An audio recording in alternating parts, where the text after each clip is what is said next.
Hello friends, स्वागत है आपका फिर से अपने यूट्यूब चैनल D2D स्टडी पे।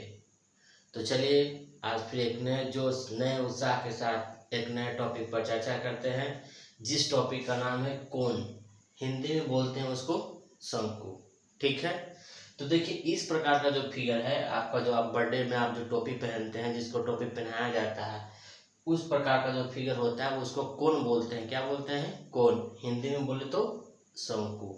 अब देखिए यहाँ शंकु में जो है नीचे वाला जो पार्ट होता है, वो जो बेस होता है, वो आपका वृत्त की तरह काम करेगा, सर्कल की तरह काम करेगा। ये आपका हो गया हाइट, इसको एल बोलते हैं, स्लैंट हाइट। क्या बोलते हैं? तो यहाँ पर आप देख रहे होंगे कि ये ट्रायंगल जो बन रहा है, यहाँ पर एक ट्रायंगल का निर्माण हो रहा है। इस ट्रायंगल में एक एंगल कितना डिग्री का है? 90 डिग्री का। 90 डिग्री का जैसे ही हो गया तो हमको पता होना चाहिए कि जिस ट्रायंगल में एक एंगल 90 डिग्री का हो तो उस ट्रायंगल को बोलते हैं राइट एंगल ट्रायंगल, यानी समकोण त्रिभुज।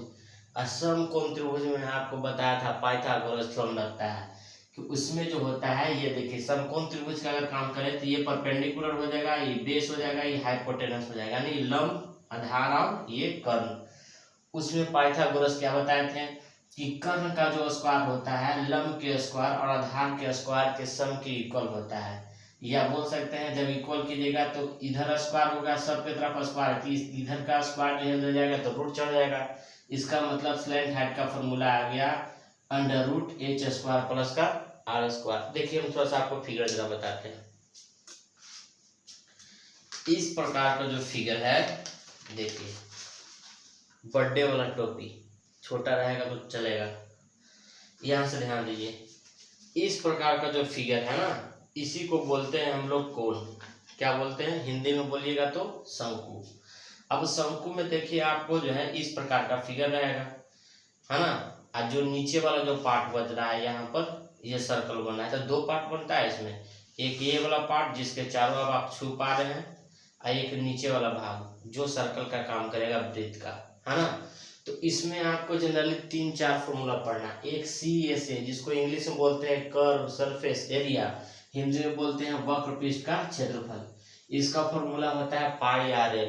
देखिए इस शंकु में इसके चारों ओर का भाग जिसको आप टच कर पा रहे हैं ना, ये वाला भाग जिसको आप टच कर पा रहे हैं चारों तरफ से, इसी को कहते हैं वक्र पृष्ठ। इसका फॉर्मूला होता है पाई आर एल।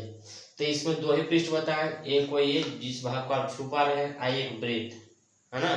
तो पूर्ण पृष्ठ का कहेगा तो तुम्हारा पाई आर एल इसका, जिसको छू पा रहे हैं, पाई आर एल इसका फॉर्मूला होगा, इसका पाई आर स्क्वायर। तो वक्र पृष्ठ का क्षेत्रफल हो गया पाई आर एल। अब पूर्ण पृष्ठ का कहेगा तो पाई आर एल प्लस का पाई आर स्क्वायर है, नीचे वाला पाई आर स्क्वायर। ठीक है। अब कहेगा आयतन का फॉर्मूला, तो बेलन के formula pi R square H, उसका थर्ड से मल्टीप्लाई नहीं, थर्ड से मल्टीप्लाई कर दीजिए, सॉरी डिवाइड कर दीजिएगा तो आपका बेलन, सॉरी शंकु का आयतन निकल जाएगा। तो इसका होता है आप पढ़े थे बेलन का सिलेंडर का वॉल्यूम का formula pi R square H, और 3 से इसको डिवाइड दे दीजिएगा तो अब इसका निकल जाएगा। बात समझ में आ रहा है ना आपको? यहाँ पर समझ में आ गया होगा कौन शंकु। अब ध्यान दीजिए, इसी में जो है 10 क्लास में एक बहुत इंपॉर्टेंट आपको पढ़ाया जाता है, बाल्टी वाला क्वेश्चन हम लोग बोलते थे।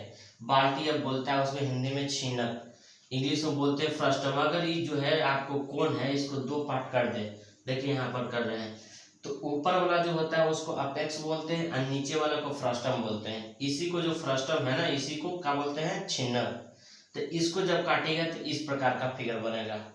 तो इस प्रकार से फिगर बनने के बाद देखिए एक सर्कल नीचे बनेगा और एक सर्कल ऊपर। ऊपर वाला जो वृत्त बनेगा, सर्कल बनेगा, छोटा होगा, इसलिए इसको रेडियस स्मॉलर मान लिए। यहाँ बड़ा रेडियस है, इसलिए तुम्हारा जो सर्कल बड़ा है तो रेडियस बड़ा हो गया। अब यहाँ से देखिए, यहाँ से यहाँ तक का डिस्टेंस जो है, यहाँ से यहाँ तक का डिस्टेंस, इसको हाइट बोलते हैं। तो ये हाइट हो गया, यहाँ से मिला तो ये भी हाइट। तो ध्यान दीजिएगा, ये हाइट है, ये भी हाइट है, ये स्मॉल आर है तो ये भी स्मॉल आर हो जाएगा। तो यहाँ से यहाँ तक देखिए, यहाँ से यहाँ तो कैपिटल आर है, यहाँ से यहाँ कैपिटल आर है, और यहाँ से यहाँ स्मॉल आर है, यानी इसका जो बाकी जो बचा हुआ पार्ट कितना हो गया? R minus R. कैसे पता चलेगा कि आर माइनस आर है? अगर मान लीजिए कि स्मॉल आर का वैल्यू 4 है, मीटर में सेंटीमीटर में कुछ भी हो सकता है, आई कैपिटल आर का वैल्यू 10 है, तो आप ही बताइए यहाँ से यहाँ तक का वैल्यू 4 हो गया, तो यहाँ से यहाँ तक का वैल्यू कितना होगा? 6। तो 6 आपको कैसे पता चला? आप 10 में से 4 को घटा लिए, तो 10 था तुम्हारा कैपिटल आर और 4 था तुम्हारा कितना स्मॉल आर, तो ना 10 में से 4 घटाया तो 6 आया। समझ में आया कि नहीं आया? फिर आप ध्यान से देखिएगा तो यहाँ पर जो बन रहा है ये एक राइट एंगल बन रहा है। देखिए यहाँ से समकोण त्रिभुज, ये क्या बन रहा है? समकोण त्रिभुज। इसमें आपका एल स्लैंट हाइट जो है कर्ण का काम करेगा, लंब का काम करेगा, ये वाला आधार का। तो इसका मतलब है कि एल का फॉर्मूला निकालेगा तो अंडर रूट हो जाएगा एच का स्क्वायर, बेस का स्क्वायर, तो बेस की जगह आर माइनस आर था, तो फॉर्मूला बन गया एल बराबर under root H square plus R minus R का होल स्क्वायर। ठीक है, अब हमको निकालना है कर्व सरफेस एरिया। तो वैसा भाग जिसके चारों तरफ को आप पार्ट को छुपा रहे हैं उसको कर्व सरफेस एरिया। अच्छा थोड़ा सा एक बात और, जैसे देखिए थोड़ा हम प्रैक्टिकल भी करके दिखा दें। जैसे ही कोण था, हम बोले कि इसको 2 पार्ट कर लिए, तो ऊपर वाला को अपेक्स बोलते हैं, नीचे वाला को फ्रस्टम। देखिए हम 2 पार्ट करके दिखाते हैं।